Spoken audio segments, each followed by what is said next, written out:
حضرت صدر محترم جمعیت علماء بہار کے ذمہ داران اور صوبے کے کونے کونے سے آئے ہوئے لوگوں، میں آپ کو اس بات کا یقین دلانا چاہتا ہوں کہ جو اللہ پر ایمان رکھتا ہے وہ کبھی حالات سے مایوس نہیں ہوا کرتا۔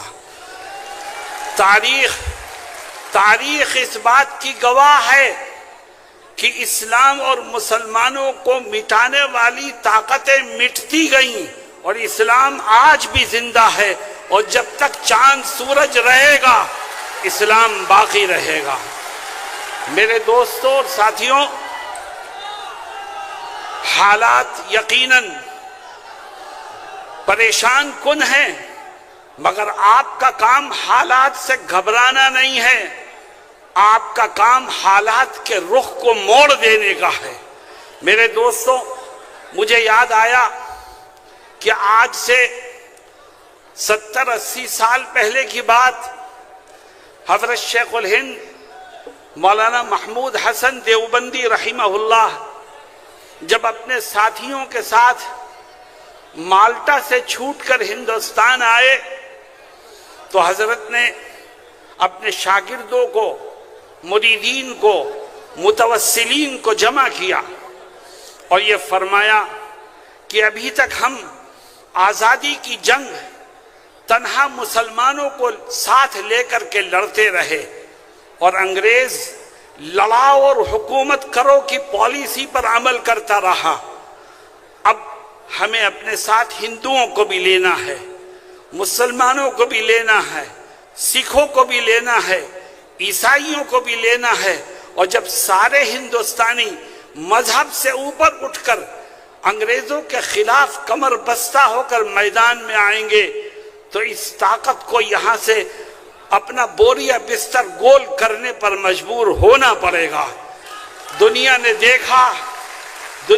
دیکھا کہ وہ حکومت کہ جس کے اقتدار میں سورج نہیں غروب ہوا کرتا تھا، جب ہندو مسلم اتحاد کے ساتھ اس کے خلاف قدم بڑھانے لگے اور آگے بڑھ کے اس کا مقابلہ کرنے لگے، ہندوستانیوں نے قومی حیثیت سے، مذہب سے اوپر اٹھ کر جب انگریزوں کا مقابلہ کیا تو انگریز جیسی طاقت کو بھی یہاں سے جانے پر مجبور ہونا پڑا۔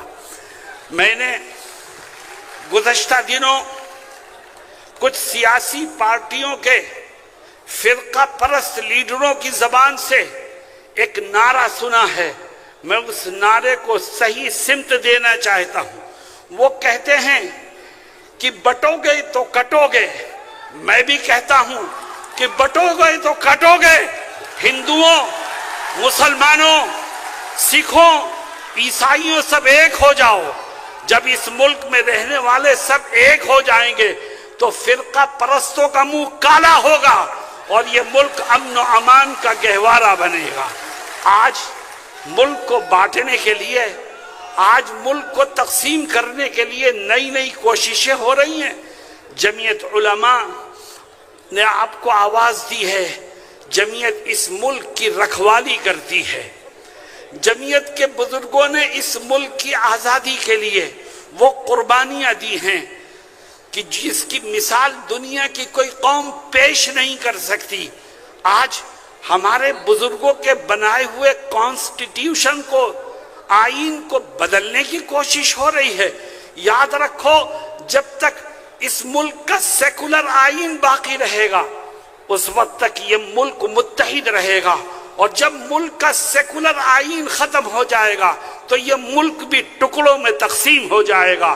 اور آؤ ہم طے کریں کہ ہم اپنے بزرگوں کے بنائے ہوئے سیکولر آئین کو تبدیل کرنے کی کسی کوشش کو کامیاب نہیں ہونے دیں گے۔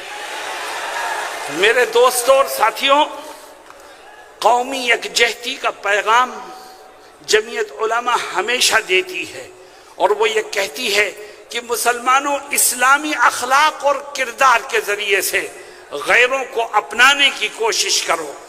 جس دین و دھرم کو ہم ماننے والے ہیں اس میں ایک دوسرے کا احترام کرنا، ایک دوسرے کو معاف کرنا، ایک دوسرے کے ساتھ حسن سلوک کرنا، اس کی بڑی اہمیت ہے۔ اس لیے ہمیں اس ملک کو ہمیشہ جوڑنے کی کوشش کرنی چاہیے۔ وہ طاقتیں جو نبی کریم صلی اللہ علیہ وسلم کی شان میں گستاخیاں کر کے مسلمانوں کا دل دکھانے کی کوشش کرتی ہیں، ہم ان طاقتوں کو یہ بتانا چاہتے ہیں کہ ہم اپنی ہر چیز قربان کر سکتے ہیں مگر اپنے نبی کی ناموس کا سودا نہیں کر سکتے۔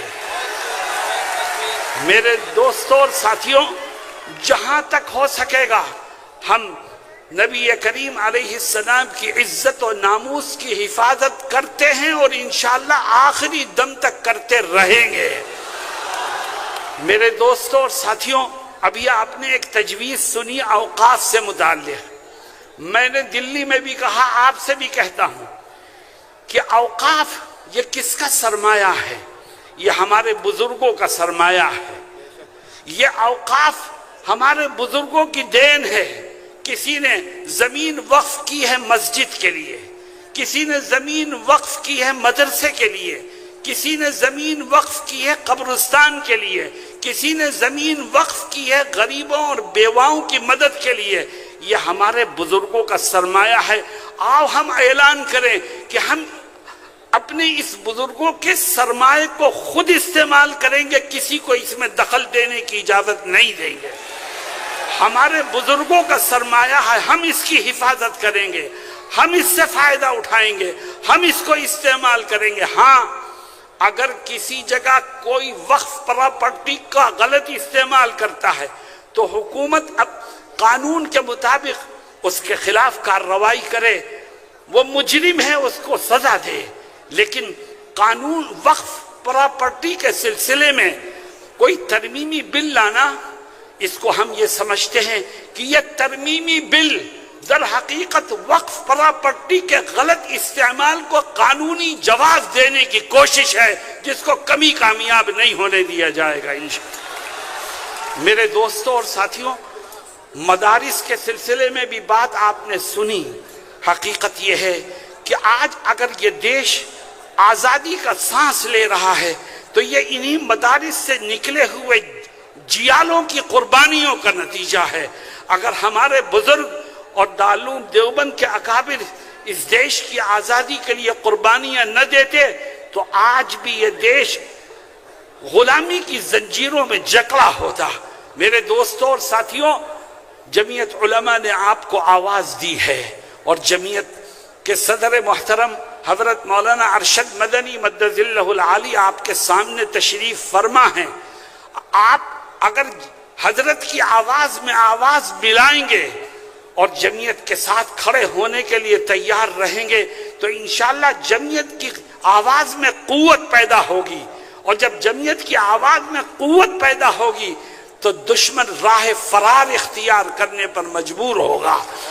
ہم یہ سمجھتے ہیں کہ انشاءاللہ جمعیت نے ماضی میں بھی قوم کی، ملک کی، اسلام کی، مسلمانوں کی خدمت کی ہے، آج بھی کر رہی ہے، اور جمعیت اپنا فریضہ انشاءاللہ مستقبل میں بھی ادا کرتی رہے گی۔ بس آپ اس بات کے لیے تیار ہو جاؤ کہ جمعیت جب بھی آپ کو آواز دے گی آپ قدم سے قدم ملا کر کے اس کے ساتھ کھڑے ہونے کو تیار ہو جائیں گے۔ میں نے شروع میں ایک آیت پڑھی تھی، اللہ رب العزت اس آیت میں کیا فرماتا ہے؟ کہتا ہے وَلَا تَهِنُوا وَلَا تَحْزَنُوا وَأَنْتُمُ الْأَعْلَوْنَ إِن كُنتُم مُؤْمِنِينَ۔ اللہ کہتا ہے حالات سے پریشان مت ہو، گھبراؤ مت، غم اور دکھ میں مبتلا مت ہو، تمہارا رب تم سے وعدہ کرتا ہے، زمین و آسمان کا مالک وعدہ کرتا ہے، کہتا ہے میں سر بلندی تمہیں کو عطا کروں گا، کامیابی تمہارے ہی قدموں کو چومے گی، دشمن تمہارے سامنے جھکنے پر مجبور ہو جائے گا، بس تم ایک کام کر لو۔ اے اللہ وہ کام کیا ہے؟ فرماتا ہے تم پکے سچے مومن بنو، میں دشمنوں کو تمہارے سامنے جھکنے پر مجبور کر دوں گا۔ تم مضبوطی سے ایمان کے دامن کو تھامو، اللہ رب العزت کامیابی کے راستے تمہارے لیے غیب سے کھولتا چلا جائے گا۔ جمعیت علماء یہ علماء کرام کی جماعت ہے، اور یاد رکھیے علماء جب کوئی بات کہیں آپ سے تو اس میں مذہب کی، قرآن کی اور حدیث کی تشریحات موجود ہوا کرتی ہیں جس کو نظر انداز نہیں کیا جا سکتا۔ آج آپ جوش سے آئے ہیں، پوری قوت کے ساتھ آواز کو بلند کرنے کے لیے آئے ہیں، جمعیت کا یہ پیغام لے کر کے جائیں کہ انشاءاللہ کامیابی آپ ہی کو ملے گی، بس آپ ایمانی تقاضوں پر عمل کرتے ہوئے ہمیشہ اس بات کے لیے تیار رہیں کہ مولانا ارشد مدنی جب آواز دیں گے آپ ان کے قدم سے قدم ملانے کو تیار ہو جائیں گے۔ اللہ رب العزت ہم سب کو صحیح انداز سے سوچنے اور صحیح رخ پر کام کرنے کی توفیق عطا فرمائے۔ وآخر دعوانا ان الحمد للہ رب العالمین۔